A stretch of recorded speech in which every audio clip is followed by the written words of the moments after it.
Well, good afternoon. Greg Bell's my name from the Ray White Service Paradise Group. I have the fortune of having Jared Johnson, who's one of our young up-and-coming superstars within our commercial and industrial business. And Jared's been with the company quite some time now, and it's been an absolute dream to work with. Jared's been focused on a lot of industrial and now really pushing heavily into the commercial market. You know, the quality of their online marketing, the passion about door knocking, passion about going out letterbox dropping and so on. I've interviewed in the past Lockie, and now it's Jared's go, because we have two different personalities, two different perceptions about where their business is heading and the way they handle it. So Jared, welcome to an online interview. It's all right. So tell me, how was the balance of 217 and what's 218 starting out like? Fantastic. Yeah, we've had a really good start to the year. About to launch a couple of properties we're really excited about early next week. So, yeah, full steam ahead. We've just put on Jess, who's currently taking a photo of me, which has been really, really good. Lockie and I wish we did it 6 months ago. Yeah. And tell me, you had some really unbelievably great auction campaigns in 2017, that last quarter to halfway, and you know that really boosted your career. You know, there was one there that Shaffhead Road was 200 above reserve. 270, yeah. So you know they're landmark asset sales. And how proud were you of the effort you put in? And I know the vendor was just over the moon. Tell me about the experience. Yeah, it was one of the best experiences in my career for sure. It certainly put us on the map, I think. Our vendor gave us another property to sell after that, which is great. And to get them to believe into the auction process was the best thing, because smacking under the hammer was one of the funnest experiences I've had. So how do you get 270,000 over a reserve? I know how it's done, but obviously people may not understand the work that goes on leading up to the auction date. So give us a bit of an idea what you had to do to get that many people and ask them to bid and get a result like that. Our whole focus for that campaign and every campaign is just to get as many people in the room as possible. We had 15 registered bidders on the day, and that's how we were able to achieve that result, making them fight for it. Yeah, and did you do a lot of floor work, going around holding the auction up and trying to extract more? We didn't put that one on hold, but floor work, we're massive on floor work. We had our whole team helping us on the floor. There was 4 or 5 of us walking around and really creating the energy to get the most out of buyers. Yeah, so you probably went to Christmas very excited about 2018, and you know you had your break and you come out of the blocks. So you're really out there now prospecting and building a long list of opportunities for the year. So tell me about where you see your career going in 2018. 2018 for us, we want to focus on a type of stock rather than a core area. We really want to push our auction business to the next level and focus on tenant investments or anything with some development upside. That's great. And what's it like working with a partner in real estate? Because often partnerships have a tragic ending. Someone does the work, the other's not. You know, there's potential jealousy. There's all sorts of things that play a role in it. So tell me about how your experience working in a partnership's been. It's all been good, and I say that with my hand on my heart. I mean, Lockie and I we've been friends for 15 years. We were friends before we became real estate agents, and we'll be friends after. So I think the important thing, if you are going to do a partnership, they do say that usually it's only a husband and wife that works, is that every situation is on paper. We know what's going to happen before it's going to happen. Yeah, and what was as far as money? Yeah, that's great. And you work together, or one does one thing, one does the other? We play to our strengths and weaknesses. Yeah, we have roles inside our business who does what, for sure. Yeah. And the idea of a sales associate, where will that sales associate play a role in your business? Well, yeah, as you know, we've just put Jess on at the start of the year, and right now her focus is pretty admin based, but our 6 month to 12-month plan is to get her to take care of our leasing business and then put on a straight personal assistant. That's great. So tell me, not everybody wants to auction, so some people are exclusive. Yeah. You're finding that the auctions are outstripping the exclusives 10 to 1, or, if you've got a good property, it's going to sell anyway. Is that where the market is at the moment? Well, Lockie and I, we go to every single listing presentation with auction in our mouth. We're pitching auction every single time. Yeah. We don't believe in it. It's a type of property. We believe that auction's the best way to get the best price for our vendor, and that's why we're so passionate about it, because we've been able to do that time and time again. I noticed driving around, you've got signs everywhere. Do you find signage, it's really helping bring in listing inquiries or buyer inquiries? It's signage for us is just brand awareness, like you say. I've heard what you just said before, so yeah, for sure, definitely. Yeah, and what about the Ray White brand itself? Is that enhancing your business? I think so, definitely. Yeah, for sure. I think also not just the Ray White brand. I mean, Ray White obviously has a big auction business, but the Service Paradise Group has certainly helped us along the way.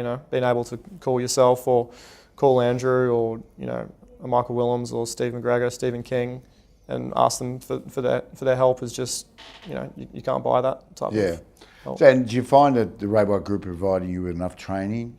For sure. We can't even make it to all the training. Yeah. And that's obviously enhancing your skill level and your confidence to go out to the marketplace. Yeah, for sure. I mean, Lockie and I, we believe you can always be better. And to sharpen your skill set is something we try to do regularly. Yeah. So tell me, you're moving into the leasing market now. That's something that's new, or you've just sort of, you want to enhance it and add it on to the business where you think if I lease it, I'll get to sell it later on? I mean, for us, it goes hand in hand. It's probably the other way around. We want to try and focus more on our auction business and growing that auction business, and the leasing stock just to lease exclusive stock and for good clients that we know own substantial property. Yeah, so where's your major marketplace here on the Gold Coast? Is it expanding to sort of through the corridor or down south? All over the place. I mean, we're just really trying to hone on our best clients, and for them they've got property everywhere. So, I mean, we've just pitched on a property in Toowoomba, so we don't really mind. Yeah, well, tell me about the property in Toowoomba. Is it? Are you going to be conjuncting it, or are you doing it yourself? We're going to do it ourselves. Sure. It's just a big block of land, development site. Yeah, and what's the next big campaign you got coming up? We're about to launch one on the 12th, which is we're really excited about because it's a tavern. I've always wanted to sell a pub. It's been on my bucket list for since I got into this career. It's the Coomera Waters Tavern. Oh yeah. Yeah, so it's should be a good fun. And what brought you into real estate? What was the attraction to come into the industry? I think my grandfather was in commercial property, so for me that is someone I've always looked up to. That was my initial attraction to it. I have my commercial builder's license. I know commercial property, so it kind of just made sense. And Lockie one day just gave me a call and said, "How do you feel about doing this?" I said, "Let's do it." So is it, fulfilled all the dreams that you wanted? Has it been challenging entering commercial? We haven't even scratched the surface. Yeah, our dreams, our ambitions are a bit higher than where we are now. So where do you see yourself in terms of market share and skill level and auction numbers in 5 years' time? We want to grow our business within your business, I suppose. We want to put on more staff and really just try and focus on a type of stock. Yeah, and develop a leasing business, sales, auction business. Yeah. And have a team of 3 or 4, 5 or 6. See how big it gets. Well, that's good. Tell me, what's been the highlight of your real estate career to date? Oh, it would have to be the ice skating rink for sure. No doubt about it. Yeah. That was a lot of fun. Tell me, someone young thinking of coming into the industry, have you got any advice for someone, is it energy, power? What is it? What's the secret to where you are today? I think it's a mix of all of that. Lockie and myself, we market ourselves as all of those things that might be a hindrance to a young real estate agent. You know, our passion. We really, you know, there's an obvious trend towards digital and social media at the moment. So, you know, we try to dominate those spaces and you know, really market ourselves as young. Yeah, I've noticed on social media, you really do push yourself in a different direction from anyone in the industry that I'm aware of. Is it paying off for you? Because some of the video clips are outstanding. You know, just some of the shots, some of the way you promote real estate, it's outstanding. Do you get great inquiry from it? Yeah, we do. We do. What you can do with Facebook now is incredible. And it really frustrates Lockie and I when we see some of our competitors. You know, they'll list $1 million assets and they've got a heading and 4 bullet points. I just think for myself, if that was my property, would I be happy with the way the property was being marketed? And the answer is no. So we try to push the boundary. You know, you guys do extraordinary things like Saturdays, go to letterbox drop and door knock and stuff. Is that all really appreciated by the sellers? Yeah, for sure. Especially when they get a flyer in their letterbox. And what do you think about press media at the moment? Friday Bully or Courier Mail, is it working for you? Yeah, for sure. We try to get every campaign into the bulletin and in the Courier Mail if we can, for sure. It's very, very expensive, but very important. And dominating the real commercial on websites and so on, that's important also? For sure, yeah. So if you were a seller in today's market, what would be the advice you'd give them, independent of where you are, based on experience? Don't be shy to pay for marketing. I think it's essential to put your property in the best light and reach as many buyers as possible. And competition, auction. Yeah, you're a firm believer of that, because do you feel that we're in that really auction market at the moment where there's not so much stock on the market but a lot of buyers? Yeah, for sure. Especially the tenant investment stock. We're finding the level of inquiry that we're getting is quite phenomenal. That's fantastic. Well, look, thank you very much. As I've said, we're talking to superstars here in terms of what they deliver to the marketplace and the passion and the enthusiasm and the energy they put into their job. And I certainly, if I was a seller of commercial real estate today, I'd be ringing these two. Why? Thanks, mate.